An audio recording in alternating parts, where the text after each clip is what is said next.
আসছি তায়েব শহরের মিকাতে।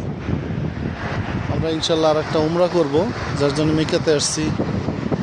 এখানে এহরাম পরব, নিয়ত করব, 2 রাকাত নামাজ পড়ব, তারপরে মক্কায় যেয়ে উমরা করব। এখন যেখানে আছি সেটা হলো মিকাত, তায়েব শহরের মিকাত।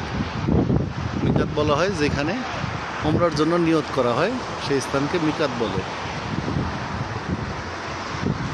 পাহাড়ের উপরে, দেশটা আসলে খুব বরকতময়, শান্তিময়, ঠান্ডা।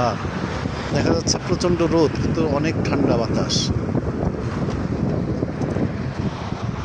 তালহা ভিডিও করে। তালহা আসো, তালহা কই?